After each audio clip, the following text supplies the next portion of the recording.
Hey, what's up guys? Trey Wallace here. We're doing a board review on the Telos Backslash snowboard today. This is kind of one of Telos's trademark boards, one of their best sellers. It's got a lot of attention in Backcountry Mag, all kinds of Editor's Choice Awards, and the reason being is this is a kick-ass snowboard. It's kind of an all-mountain machine, so I'll give you a look at it here.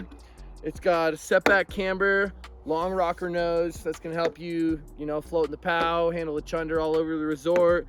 And then it's got a funky little kind of fishtail action going on back here. But this board is super responsive and snappy, and I would say more on the aggressive side. It's about a 8 on the flex scale, but you can take this thing anywhere.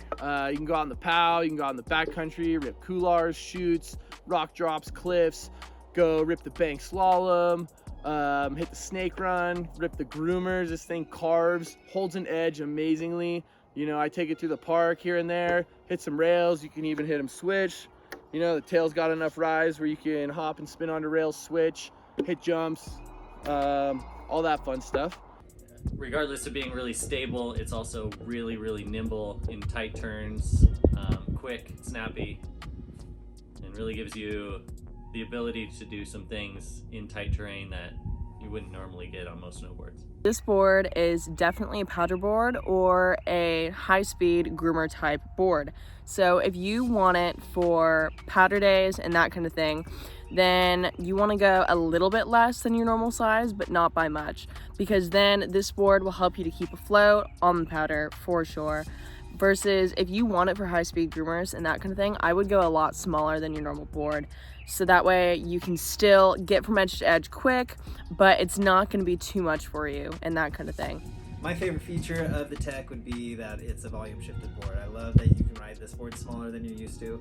For me, I usually ride a 148, and that's crazy for riding deep pow, but it floats so good and it's so nimble in the trees, and it's just one of the most aggressive, stable boards that you can be on, and it's a shorty. Because the Backslash is volume shifted and you have a smaller board under your foot, it just really moves side to side, edge to edge, really easily on those groomers. And trust me, some days, even if there's a foot of pow outside, you're still gonna wanna rip those groomers.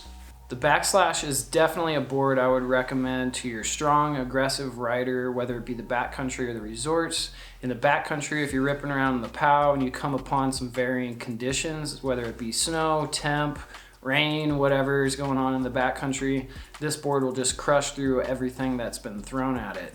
If you're in the resorts, powder hounding around between the trees, and you come up upon those fresh groomers and you lay into those edges, this thing will really hold a turn. Since it's smaller, it's really surfy, so you'll have a bunch of fun riding the groomers in any of the resorts. This thing comes in a 143, 150, 148, 153, and a 158. And you can find them on telosnowboards.com, or if you're here in South Lake Tahoe, then head down to the village and talk to Steve. I'll be on this thing this season, and so should you. Cheers.